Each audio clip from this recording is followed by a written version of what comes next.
Welcome to Broadband Action, the CBAN podcast. I'm Curtis Dean, and joining me today, John Willow, CBAN president and longtime friend of mine and CBAN co-founder. And we're really excited today because we're going to be talking about the intersection between digital equity and devices with an organization and a representative who have been doing a lot in that space for a long time. Karisa Tashjian, is that how you pronounce your last name? Yeah. I've only called you Karisa before, so probably should have pre-gamed that in our discussion. But Karisa is with Digitunity, and Digitunity is an organization that is operating in the space of the digital equity world, where they are working to help find sources for and distribute devices to programs and individuals that need them. So, Karisa, thanks for coming on the program with us today. Oh, it's a real joy to be here, and thank you for paying attention to this issue. Well, it's a big issue, and as here at CBAN, as we're involved in digital equity and actually deploying digital equity programs here on the ground with some of our communities that we serve, we really understand the importance of this. So, if you could, Karisa, just kind of explain what is Digitunity and how did you start and what are you doing? Yeah, happy to. And you're doing well right off the bat, because Digitunity, some people are challenged with it, but it's really a portmanteau of digital and opportunity. So Digitunity is us. And we've rebranded in the last 3 or 4 years. We've been around for over 40 years. We were previously the National Christina Foundation, and our co-founder is still very active. She's on our board, and she was a teacher in New York City who saw the need for a computer in her severely disabled classroom, and she was able to get a computer in those early days, and then was committed to making sure that everyone who needed a computer has one. And that's Digitunity's mission today. So we rebranded about 3 or 4 years ago, and we are just very laser focused on making sure that people understand what is involved in making sure that everyone who needs a computer has one. And our foundation of that is our methodology for a sustainable device ecosystem, which I'll happily talk more about. Excellent. You mentioned the word sustainability. That has been something that's been a real focus that we've had here at CBAN about building sustainable digital equity programs, because although the bright light of attention is being shown on it right now, we don't want digital equity to become just something that people cross off a checklist and then move on to something else. The idea is, I think we all support, is institutionalizing digital equity programs, and it sounds like you're right on board with that. Oh yeah, we're very serious when we're talking about sustainability. It's not just a word that we're adding into our language. I mean, I come from over 20 years in a public library work, and I saw early on the need for devices in my community. And I'm proud to say we did things such as loaning and a variety of things. But the time is different now. I mean, if we're really serious about equity, we need to look at large screen device ownership. And we need to look at how to make that possible, that it's not just today when there's, as we say, this unprecedented federal investment, but when those computers are broken or there's time for a new one, what's the plan that's in place? Mm-hmm. Because this can be a very regenerative process, from buying the computer to, if the system is set up correctly, this will be self-fulfilling. It will be buy computer, use computer, reuse computer, recycle computer, buy a new computer. And actually even the economics make sense in this, that this free and low cost options can be available to the community from today till long term. Mm-hmm. You need Angelina Jolie or somebody or a celebrity spokesperson, because the way you said it makes so much sense as a national and even global ethos. but sometimes it's hard to get the mic. Right. Well, I think of that sometimes. I mean, I was just joking, but it's like wow, if well, the physical resemblance is striking, message, Karisa, I believe.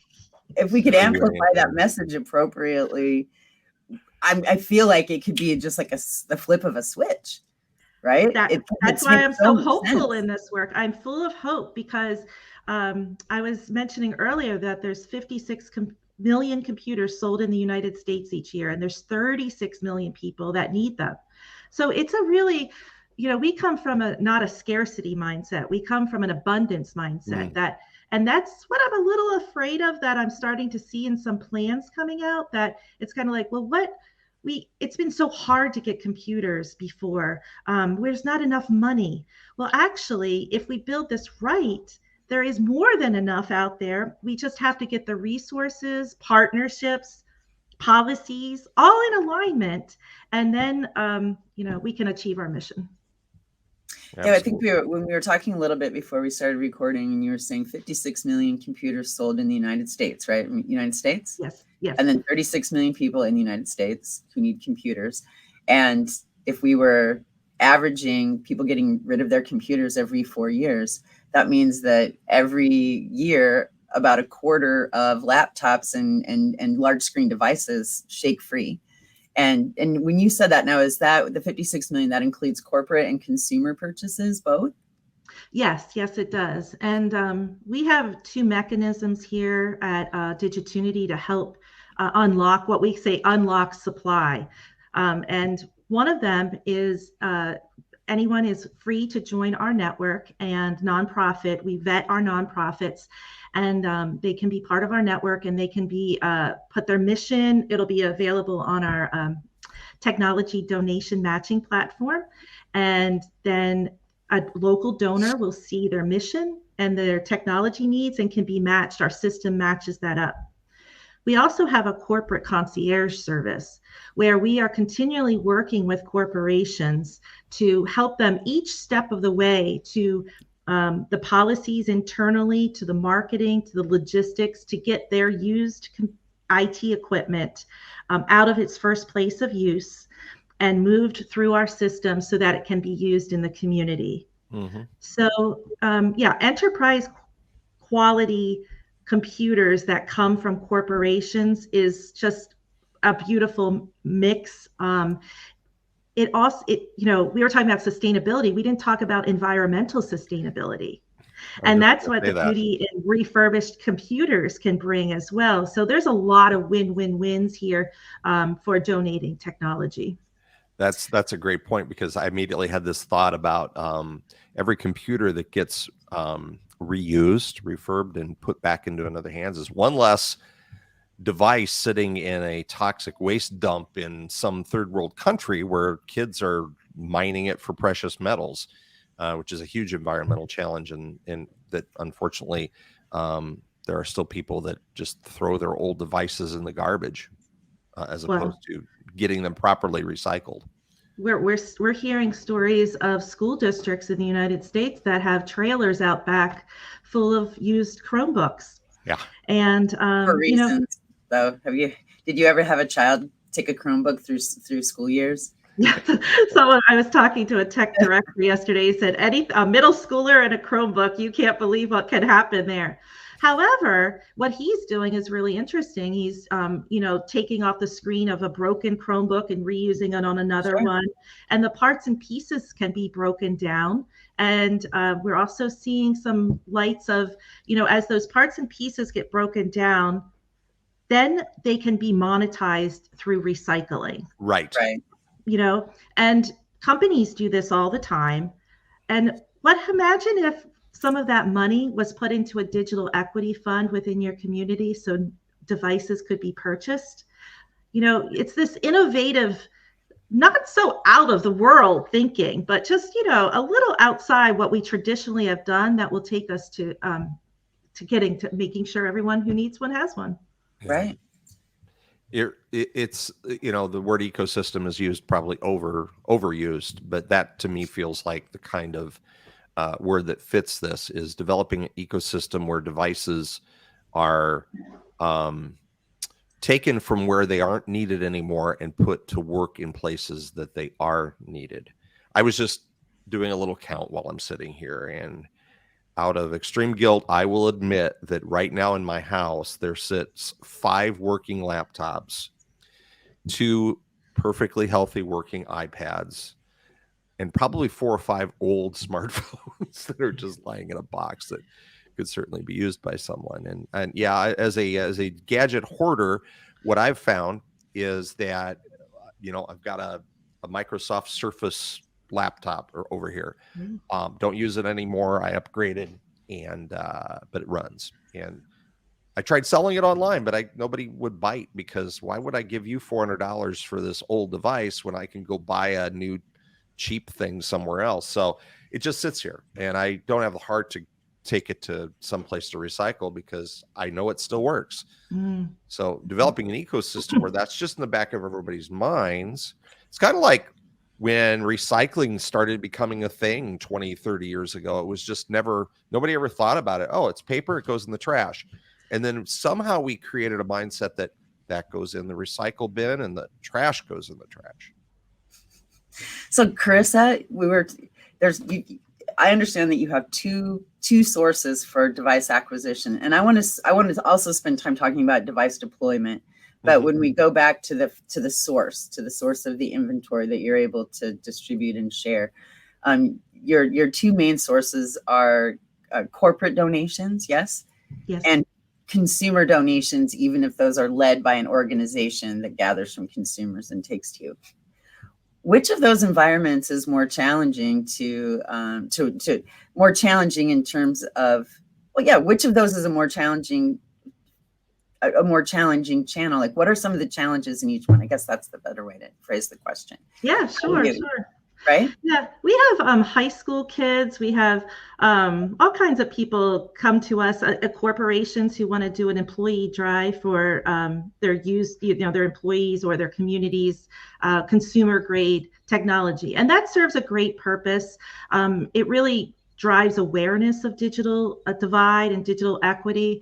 And and you can get devices out of there that will, help someone in your community. I did that in my own community during the pandemic, and was able to help some newly arrived refugees. So that was a great thing. But when we're talking about scale in the United States, it really is the corporate sector that needs to come to the table and, not immediately say, no, we can't donate. We have expertise on staff that can work them through data destruction and all of the certificates and anything that is concerning them. We work with the top finance and banking industry corporate partners. If they could do it, really anyone can do it.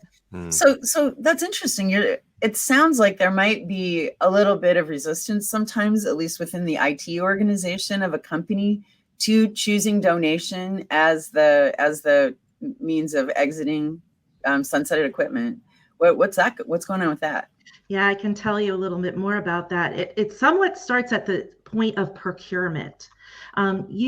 Many corporations lease their computers, so they have to go back to the leasing company, obviously, and there's not much room there for donation. Though there is, we have our ways to do that, but it can also be at the procurement point, a better education about what the options are, that even with the leasing company saying 10% of what we have used over 3 years is to go to the community. So it's getting in the right door. It's getting the right level of decision making behind it, and then enough education. It may seem like more work, obviously, because you're doing something different, but we have many studies of wonderful corporations that just really love that they're giving back to their community.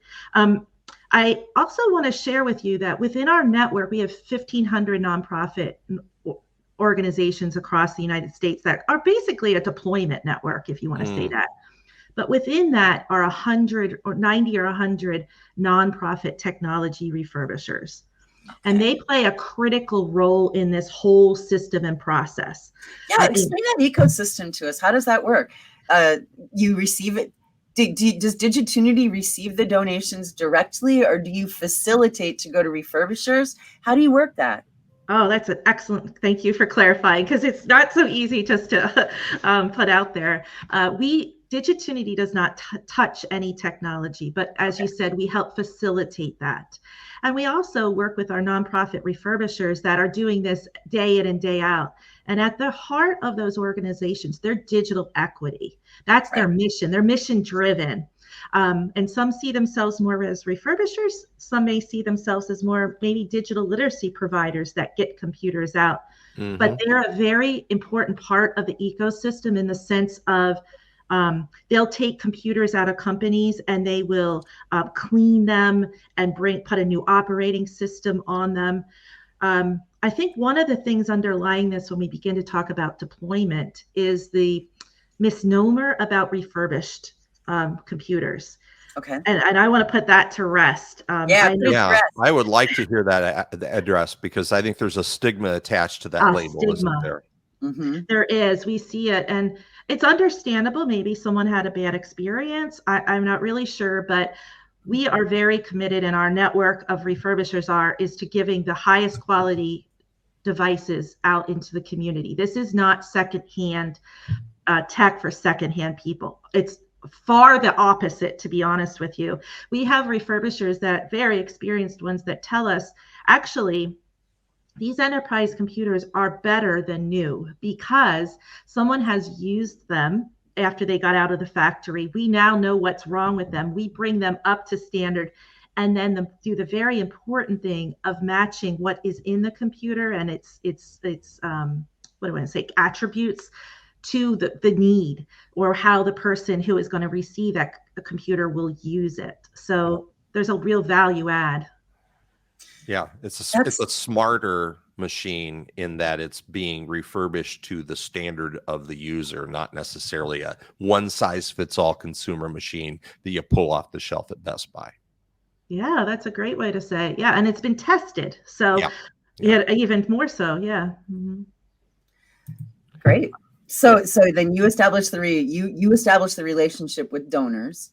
And then you work with an organization. I'm just going to pull one out of a hat because it's someone that CBAN's formed a relationship with, PCs for People. So then PCs for People, you would work with them to help create a supply line of refurbishable technology for them to distribute then.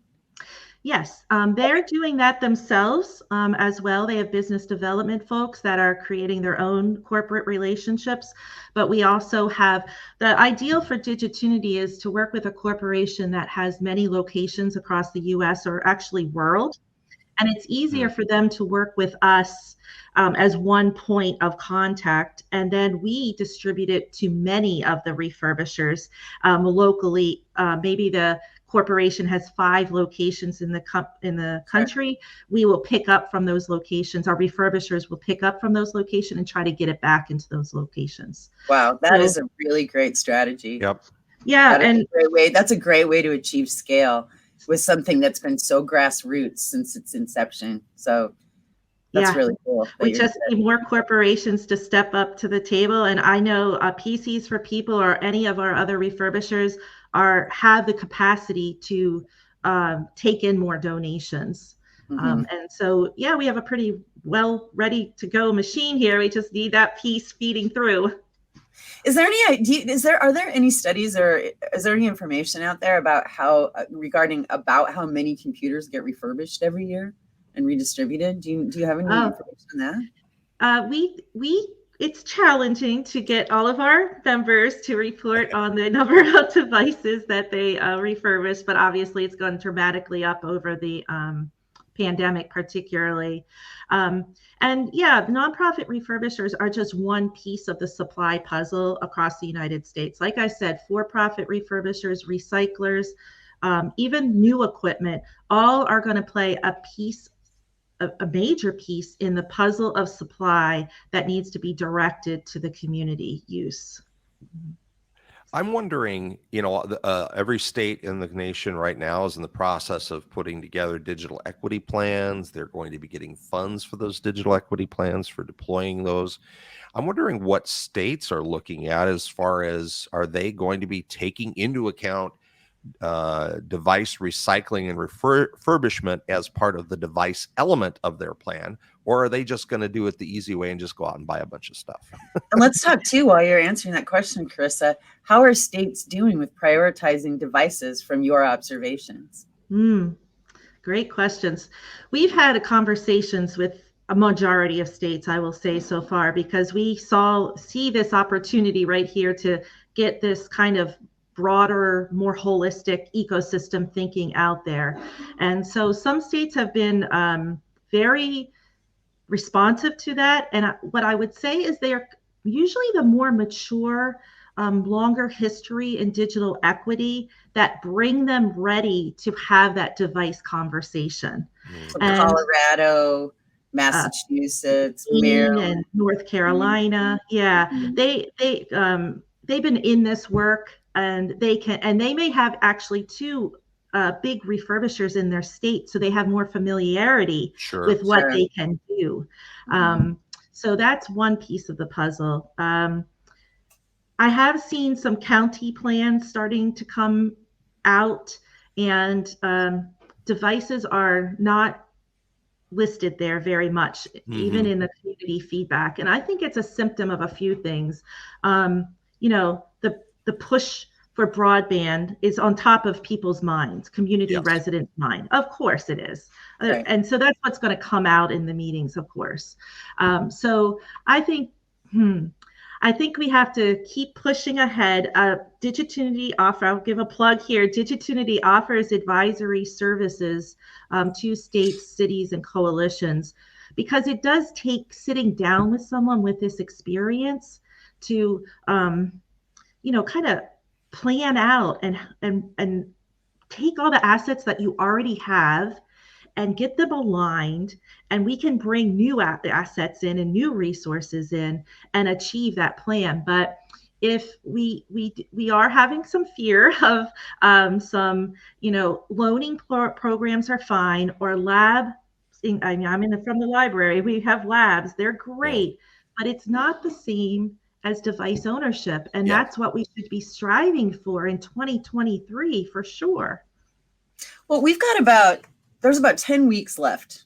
August 15th is the deadline for states to turn in their plans. They got their BEAD grants to do their broadband planning.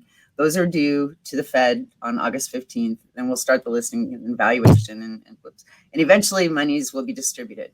This is the last open window that we know of for a while. We're in it right now. We have 10 weeks left.